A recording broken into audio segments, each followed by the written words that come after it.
Hello friends, आप सभी का स्वागत है इस चैनल में। इस वीडियो में हम लॉर्ड लिटन से रिलेटेड 30+ इंपॉर्टेंट क्वेश्चन कवर करेंगे। तो ये ब्रिटिश रूल के दौरान भारत में वायसराय था। इसका टाइम पीरियड 1876 टू 1880 1876 से 1880 तक है। तो इस टाइम पीरियड में जो भी इंपॉर्टेंट इवेंट हुए, जो भी क्वेश्चन बन सकते हैं, उसे हम MCQ में कवर करेंगे। और इससे पहले मैं 1876 से जो पहले का पीरियड है, तो जो भी इंपॉर्टेंट गवर्नर जनरल थे उस टाइम पीरियड के दौरान, जो भी इंपॉर्टेंट वायसराय थे, तो वहाँ से जो भी क्वेश्चन बन सकते हैं उसे मैं MCQ में कवर कर चुका हूँ। तो आप प्लेलिस्ट चेक कर सकते हैं। मैं प्लेलिस्ट का लिंक आई बटन और डिस्क्रिप्शन में दे दूंगा। तो इस वीडियो में हम लॉर्ड लिटन पे फोकस रखेंगे। तो यहाँ पे हमारा फर्स्ट क्वेश्चन है, Lord Lytton was the viceroy of India from. Lord Lytton कब से कब तक भारत का वायसराय था? तो ऑप्शन बी राइट आंसर है 1876 टू 1880 1876 से 1880 तक ये भारत में वायसराय था। तो ऑप्शन बी राइट आंसर है। नेक्स्ट है, during the passage of the Royal Titles Act 1876 the office of the British prime minister occupied by. तो यहाँ पे आपको बताना है, जब रॉयल टाइटल एक्ट 1876 पारित हुआ था तो उस समय ब्रिटिश प्राइम मिनिस्टर कौन था?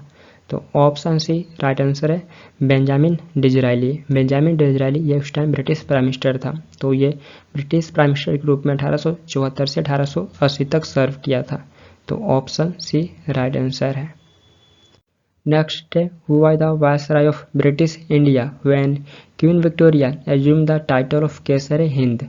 जब क्वीन विक्टोरिया ने केसर हिंद की उपाधि धारण की तब ब्रिटिश इंडिया का वायसराय कौन था? तो ऑप्शन डी राइट आंसर है लॉर्ड लिटन। लॉर्ड लिटन इस टाइम भारत का वायसराय था जब क्वीन विक्टोरिया के द्वारा केसर हिंद की उपाधि एज्यूम की गई थी। तो ऑप्शन डी राइट आंसर है। एंड फ्रेंड्स, यहाँ पे मैं नेक्स्ट क्वेश्चन कवर करने से पहले बताना चाहता हूँ कि मॉडर्न इंडियन हिस्ट्री पे ई बुक बनाया हूँ, जिसमें आपको लगभग 1800+ MCQ क्वेश्चन देखने को मिलेंगे। तो टॉपिक वाइज इन सारे टॉपिक से मैं लगभग 1800+ क्वेश्चन को कलेक्ट किया हूँ। तो यदि आप इंटरेस्टेड हैं तो इस ई बुक का बाय कर सकते हैं। मैं लिंक कॉमेंट बॉक्स और डिस्क्रिप्शन में दे दूँगा। देन इसके अलावा मैं इस ई बुक का रिव्यू भी कर चुका हूँ, तो आप देख सकते हैं मैं किस प्रकार डिजाइन किया हूँ।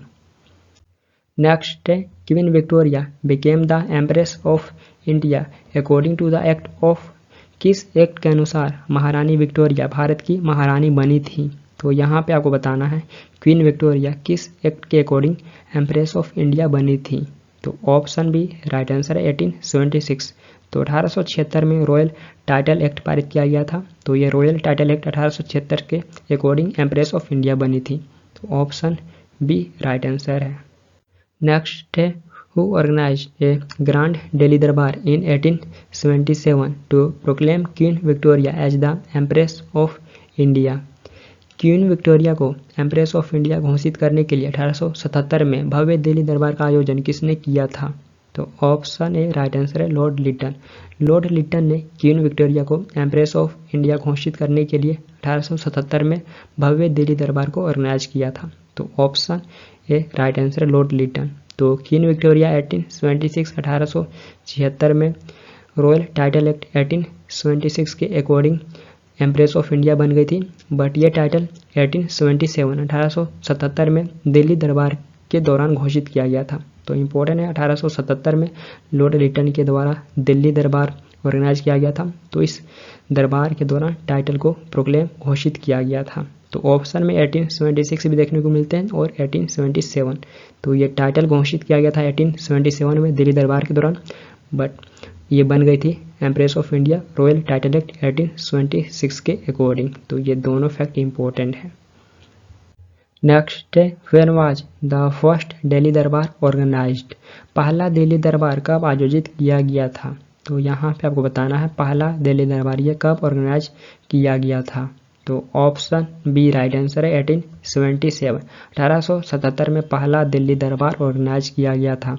तो पहला दिल्ली दरबार 1877 में ऑर्गेनाइज किया गया था। देन इसके बाद 1903 और 1911 में भी ऑर्गेनाइज किया गया था। तो दिल्ली दरबार का आइडिया ये पहली बार लॉर्ड लिटन के द्वारा प्रपोज किया गया था। तो ये इंपॉर्टेंट पॉइंट है, पहली बार आइडिया लॉर्ड लिटन के द्वारा 1877 में प्रपोज किया गया था। तो 1877 में यह दिल्ली दरबार क्वीन विक्टोरिया के लिए ऑर्गेनाइज किया गया था, बट क्वीन विक्टोरिया खुद भारत में नहीं आई थी। देन इसके बाद 1903 में भी किया गया था। तो 1903 में जो ब्रिटेन का किंग था वो भी भारत नहीं आया था। देन उसके बाद तीसरा 1911 में किया गया था। तो 1911 में जो ब्रिटेन का किंग था जॉर्ज पंचम, जॉर्ज फिफ्थ तो भारत आया था। तो पहला क्वीन विक्टोरिया के लिए 1877 में ऑर्गेनाइज किया गया था और ये आइडिया लॉर्ड लिटन के द्वारा प्रपोज किया गया था। तो ऑप्शन बी राइट आंसर है। नेक्स्ट है Lord Lytton had lowered the age limit for Indian for the ICS from 21 year to. तो यहाँ पे आपको बताना है लॉर्ड लिटन ने इंडियन सिविल सर्विस के लिए भारतीयों की आयु सीमा 21 वर्ष से घटाकर कितनी कर दी थी। तो ऑप्शन सी राइट आंसर है 19 ईयर्स। तो ये एज लिमिट को घटाकर 19 वर्ष कर दिया था। तो ऑप्शन सी राइट आंसर है। और ये ऐसा क्यों किया था, तो ये नेगेटिव वेव में, जैसे भारतीयों का पार्टिसिपेशन कम हो जाए इंडियन सिविल सर्विस में, तो ये नेगेटिव वे में ऐसा किया था। तो ऑप्शन सी राइट आंसर है। नेक्स्ट है which of the following viceroy started the statutory civil service. निम्नलिखित में से किस वायसराय ने स्टैट्यूटरी सिविल सर्विस की शुरुआत की। तो ऑप्शन बी राइट आंसर है लॉर्ड लिटन। लॉर्ड लिटन के समय में स्टैट्यूटरी सिविल सर्विस की शुरुआत की गई थी और पर्पस क्या था, तो स्टैट्यूटरी सिविल सर्विस का पर्पस था लॉयल इंडियंस, जो वफादार भारतीय थे, उनको जॉब प्रोवाइड करना। और ये सर्विस में कॉन्ट्रेक्चुअल पोस्ट का 1/6 छठा हिस्सा होता था। तो स्टैट्यूटरी सिविल सर्विस की शुरुआत लॉर्ड लिटन के समय में की गई थी। ऑप्शन बी राइट आंसर है। नेक्स्ट है who introduce uniform salt tax through out British India. किसने पूरे ब्रिटिश भारत में यूनिफॉर्म साल्ट टैक्स इंट्रोड्यूस किया था। तो ऑप्शन है राइट आंसर है लॉर्ड लिटन। लॉर्ड लिटन ने पूरे भारत में यूनिफॉर्म साल्ट टैक्स इंट्रोड्यूस किया था। तो इसने पूरे भारत में यूनिफॉर्म साल्ट टैक्स को इंट्रोड्यूस किया था। देन इसके अलावा फॉरेन से, विदेश से जो भी प्रोडक्ट आते थे तो भारत में उस पर इम्पोर्ट ड्यूटी लगाया जाता था। तो ये बहुत सारे प्रोडक्ट के इम्पोर्ट ड्यूटीज को भी एबॉलिश किया था और फ्री ट्रेड पॉलिसी को सपोर्ट किया था। तो ये भी इंपॉर्टेंट पॉइंट है, ये बहुत सारे प्रोडक्ट पे इम्पोर्ट ड्यूटीज को भी एबॉलिश कर दिया था। नेक्स्ट है the first famine commission was constituted under. पहला अकाल आयोग का गठन किसके अंडर में किया गया था। तो ऑप्शन डी राइट आंसर है sir Richard stretchy. Sir Richard stretchy के अंडर में पहला फेमाइन कमीशन का फॉर्मेशन किया गया था। तो भारत में पहला फेमाइन कमीशन का फॉर्मेशन 1878 के आसपास में सर रिचर्ड स्ट्रेची के चेयरमैनशिप के अंडर में किया गया था और इस कमीशन के द्वारा रिकमेंड किया गया था फेमाइन के केस में फूड ट्रेड में स्टेट इंटरवेंशन को। तो इस कमीशन के द्वारा रिकमेंड किया गया था फेमाइन के केस में फूड ट्रेड में स्टेट इंटरवेंशन को। और इस कमीशन का फॉर्मेशन क्यों किया गया था, तो जान ही रहेंगे 1876 से 78 के बीच में फेमाइन पड़ा था, अकाल पड़ा था, जिसे ग्रेट फेमाइन भी कहा जाता है, क्योंकि इस फेमाइन के दौरान लगभग 8 से 10 मिलियन लोगों का मृत्यु हो गया था। तो इसलिए इसे ग्रेट फेमाइन भी कहा जाता है। तो इसी को देखते हुए 1878 के आसपास में फेमाइन कमीशन का फॉर्मेशन किया जाता है और इस कमीशन का चेयरमैन था रिचर्ड स्ट्रेची। तो इसलिए इस कमीशन को स्ट्रेची कमीशन भी कहा जाता है। तो पूछे जाते हैं Strachey commission was related to, तो ये फेमाइन से संबंधित था, तो ऐसे भी पूछ लिए जाते हैं। नेक्स्ट है the arms act which disallowed Indians from having arms was passed इन। भारतीय को हथियार रखने से रोकने वाला शस्त्र अधिनियम किस वर्ष पारित किया गया था। तो यहाँ पर आपको बताना आर्म्स एक्ट ये किस वर्ष पारित किया गया था, जिसके तहत भारतीय बिना लाइसेंस के हथियार लेकर नहीं घूम सकते थे। तो ऑप्शन डी राइट आंसर 1878 1878 में आर्म्स एक्ट पारित किया गया था और उस टाइम वायसराय लॉर्ड लिटन था। तो लिटन के समय में ही आर्म्स एक्ट को पारित किया गया था 1878 में। नेक्स्ट है which of the following is correct about the arms act of 1878। 1878 के आर्म एक्ट के बारे में निम्नलिखित में से कौन सा कथन सत्य है। तो यहाँ पे आपको बताना ऑप्शन से कौन कौन से स्टेटमेंट सत्य हैं। तो ऑप्शन 4 इधर राइट आंसर है ए एंड डी। तो इस एक्ट को कंट्री में गन्स के मैन्युफैक्चर और सेल को रेगुलेट करने के लिए इनेक्ट किया गया था। तो ये स्टेटमेंट सत्य है। देन नेक्स्ट है इस एक्ट के तहत केवल यूरोपियन लोगों को बिना लाइसेंस के हथियार रखने की अनुमति दी गई। तो यह भी स्टेटमेंट सत्य है। तो option 4 is the right answer A and D. Next है the vernacular press act was passed in and was directed only against Indian language newspaper. Vernacular press act कब पारित किया गया था, जो केवल इंडियन लैंग्वेज के समाचार पत्रों के खिलाफ निर्देशित था। तो ऑप्शन ए राइट आंसर 1878 1878 में वर्नाक्यूलर प्रेस एक्ट पारित किया गया था जो केवल इंडियन लैंग्वेज के न्यूज़पेपर के अगेंस्ट था। तो option A right answer 1878। Next who introduce vernacular press act in 1878 which subject newspapers published in Indian language to a censorship. 1878 में वर्नाकुलर प्रेस एक्ट किसने लागू किया, जिसके तहत भारतीय भाषाओं में प्रकाशित होने वाले समाचार पत्रों पर सेंसरशिप लागू कर दी गई। तो ऑप्शन बी राइट आंसर है लॉर्ड लिटन। लॉर्ड लिटन के द्वारा 1878 में वर्नाकुलर प्रेस एक्ट को पारित किया गया था, जिसके तहत भारतीय भाषाओं में प्रकाशित होने वाले समाचार पत्रों पर सेंसरशिप लागू कर दिया गया था। तो वर्नाकुलर प्रेस एक्ट को 1878 में लॉर्ड लिटन के द्वारा पास और इनेक्ट किया गया था, और इस एक्ट को गैगिंग एक्ट के नाम से भी जाना जाता था। तो ये भी इम्पोर्टेंट पॉइंट है, स्टेटमेंट के रूप में पूछे जाते हैं। तो वर्नाकुलर प्रेस एक्ट को गैगिंग एक्ट के नाम से भी जाना जाता था। नेक्स्ट है, who was the viceroy of India when native press act was passed इन 1878। 1878 में जब नेटिव प्रेस एक्ट पारित हुआ था तब भारत का वायसराय कौन था। तो option C right answer Lord Lytton. तो लिटन उस समय वायसराय था जब वर्नाकुलर या नेटिव प्रेस एक्ट पारित हुआ था। नेक्स्ट है, which laws were taken as models for the vernacular press act 1878। Vernacular press act 1878 के लिए कौन से कानून को मॉडल के रूप में लिया गया था। तो option B right answer Irish press laws. Vernacular press act 1878 के लिए इरिस प्रेस लॉज को मॉडल के रूप में लिया गया था। तो इसके मॉडल पे वर्नाकुलर प्रेस एक्ट को पारित किया गया था। तो ऑप्शन बी राइट आंसर है। नेक्स्ट है, which of the following is true about the vernacular press act 1878। निम्नलिखित में से कौन सा स्टेटमेंट वर्नाकुलर प्रेस एक्ट 1878 के बारे में सत्य है। तो यहाँ पर आपको बताना है ऑप्शन में से कौन कौन से स्टेटमेंट सत्य हैं वर्नाकुलर प्रेस एक्ट 1878 के बारे में। तो ऑप्शन बी राइट आंसर है सेकेंड एंड 4। तो सेकेंड और 4 ये स्टेटमेंट सत्य हैं। तो वर्नाकुलर प्रेस एक्ट को गैगिंग एक्ट के नाम से जाना जाता है। तो ये स्टेटमेंट सत्य है। देन नेक्स्ट है, 1882 में लॉर्ड रिपन के द्वारा इस एक्ट को एबॉलिश कर दिया गया था। तो ये भी स्टेटमेंट सत्य है।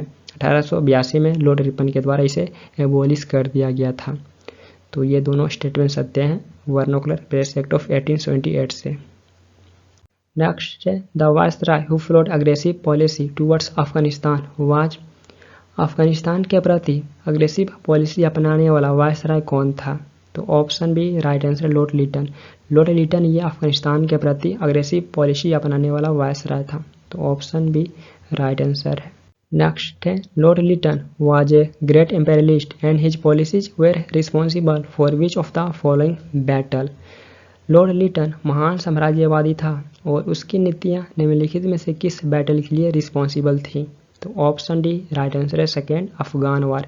इसकी नीतियां सेकेंड अफगान वार के लिए रिस्पॉन्सिबल थी।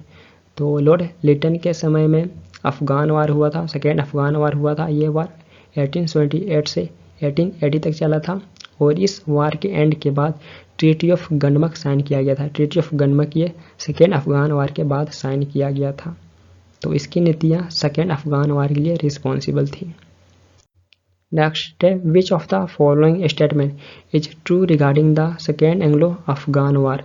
सेकेंड एंग्लो अफगान वार के संबंध में निम्नलिखित में से कौन सा कथन सत्य है। तो यहाँ पर आपको बताना सेकेंड एंग्लो अफगान वार के कंटेक्स्ट में ऑप्शन से कौन सा स्टेटमेंट सत्य है। तो option first is the right answer है, statement A and B are true. तो उस समय भारत का वायसराय लॉर्ड लिटन था। तो ये स्टेटमेंट सत्य है। देन नेक्स्ट है, अफगानिस्तान में इस वार ने अफगानिस्तान में रशियन इन्फ्लुएंस को कम करना शुरू कर दिया था। तो ये भी स्टेटमेंट सत्य है। तो option first is the right answer है। नेक्स्ट है, which of the following viceroy of India write poems with the name of Owen Meredith. निम्नलिखित में से भारत के किस वायसराय ने ओवेन मेरेडिथ के उपनाम से कविताएं लिखता था। तो option B right answer Lord Lytton. तो लॉर्ड लिटन ये ओवेन मेरेडिथ के उपनाम से कविताएं लिखता था। तो ऑप्शन बी राइट आंसर है। नेक्स्ट है, the viceroyship of which of the following viceroy is called as brilliant failure. निम्नलिखित में से किस वायसराय के कार्यकाल को शानदार विफलता कहा जाता है। तो ऑप्शन सी राइट आंसर है लॉर्ड लिटन। लॉर्ड लिटन को ब्रिलियंट फेलियर कहा जाता है। इसके कार्यकाल को, इसके पीरियड को ब्रिलियंट फेलियर कहा जाता है। तो ऑप्शन सी राइट आंसर है। नेक्स्ट है, which among the following viceroy period the title of Rai Bahadur and Khan Bahadur were began to confer to Indian. निम्नलिखित में से किस वायसराय काल में भारतीयों को राय बहादुर और खान बहादुर की उपाधियां प्रदान की जाने लगी? तो ऑप्शन ए राइट आंसर है लॉर्ड लिटन। लॉर्ड लिटन के समय भारतीयों को राय बहादुर और खान बहादुर की उपाधियां प्रदान की जाने लगी। तो ऑप्शन ए राइट आंसर है। नेक्स्ट है which of the following events is not considered for the time being of viceroy Lord Lytton? निम्नलिखित में से कौन सी घटना वायसराय लॉर्ड लिटन के समय कंसिडर नहीं की जाती है? तो यहाँ पर आपको बताना है ऑप्शन से कौन सा इवेंट वायसराय लॉर्ड लिटन के समय कंसिडर नहीं की जाती है। तो option C right answer Burma war. तो इसके समय में बर्मा वार नहीं हुआ था। तो फर्स्ट एंग्लो बर्मिस वार लॉर्ड एमहर्स्ट के समय में हुआ था, देन सेकेंड एंग्लो बर्मिस वार लॉर्ड डलहौजी के समय में हुआ था, और थर्ड एंग्लो बर्मिस वार लॉर्ड डफरिन के समय 1885 में होगा। तो ये इसके पीरियड से संबंधित नहीं है। तो ऑप्शन सी राइट आंसर है। ये क्वेश्चन एग्जाम में पूछे गए हैं। तो आर्म्स एक्ट 1878 में पारित किया गया था। इसी के समय में प्रेस एक्ट भी पारित किया गया था, और सेकेंड एंग्लो अफगान वार हुआ था लॉर्ड लिटन के समय में, बट बर्मा वार इससे संबंधित नहीं है। नेक्स्ट है which of the following are associated with Lord Lytton? निम्नलिखित में से कौन सा लॉर्ड लिटन से संबंधित है? तो यहाँ पर आपको बताना है लिटन से कौन कौन से स्टेटमेंट सत्य हैं, देन इसके बाद करेक्ट आंसर को चूज करना है कौन सा करेक्ट आंसर है। तो option 4 is the right answer है, बी, सी एंड डी। इसके समय में आर्म्स एक्ट पारित किया गया था, तो ये सही है। वर्नाक्यूलर प्रेस एक्ट से संबंधित है लिटन, तो ये भी सत्य है। देन नेक्स्ट है ब्रिटिश प्रोडक्ट पर इंपोर्ट ड्यूटीज को अबॉलिश कर दिया गया था, तो ये भी स्टेटमेंट सत्य है। भारत में जो ब्रिटिश प्रोडक्ट आते थे तो उस पर इम्पोर्ट ड्यूटी लगाया जाता था, तो ये लिटन के समय में अबॉलिश कर दिया गया था, तो ये भी सत्य है। तो option B, C and D are correct. Rowlatt Act के बारे में बात करें तो ये 1919 में पारित किया गया था। ये 1919 में पारित किया गया था, तो ये इससे संबंधित नहीं है। नेक्स्ट है which of the following statement are correct? निम्नलिखित में से कौन सा स्टेटमेंट करेक्ट है? तो यहाँ पे आपको फिर से चूज करना है करेक्ट आंसर को, कौन सा स्टेटमेंट करेक्ट है। तो option C is the right answer है, first is true and second is false. Vernacular press act and arms act ये दोनों लॉर्ड रिपन के समय 1878 में पारित किए गए थे, तो ये स्टेटमेंट करेक्ट है। देन सेकेंड रॉन्ग है, क्योंकि लॉर्ड रिपन के समय सिर्फ वर्नाकुलर प्रेस एक्ट को एबॉलिश किया गया था, तो ये स्टेटमेंट रॉन्ग है। यहाँ पे दोनों पूछ रहा, दोनों एबॉलिश कर दिए गए थे, तो दोनों एबॉलिश नहीं किए गए थे, सिर्फ एक को लॉर्ड रिपन के द्वारा एबॉलिश किया गया था। वर्नाकुलर प्रेस एक्ट को सिर्फ एबॉलिश किया गया था इसके द्वारा, तो ये स्टेटमेंट रॉन्ग है। नेक्स्ट है which of the following events took place during the viceroyship of lord Lytton? निम्नलिखित में से कौन सी घटना लॉर्ड लिटन के वायसराय काल में घटित हुई? तो यहाँ पर आपको बताना है ऑप्शन से कौन सी इवेंट लॉर्ड लिटन के समय हुई थी। तो option 4 is the right answer है, ऑल ऑफ द अबव। इसके समय में ऑप्शन में से सारे इवेंट हुए थे। आर्म्स एक्ट पारित किया गया था, तो ये सत्य है। ट्रीटी ऑफ गंडमक हुआ था, तो ये भी सत्य है। देन नेक्स्ट है प्रेस के लिबर्टी पे रेस्ट्रिक्शन को इम्पोज किया गया था, तो ये भी सत्य है। देन नेक्स्ट है 1877 में लिटन के समय भव्य दिल्ली दरबार का आयोजन किया गया था, जिस समय कंट्री अकाल से पीड़ित थी, तो ये भी सत्य है। तो option 4 is the right answer, all of the above.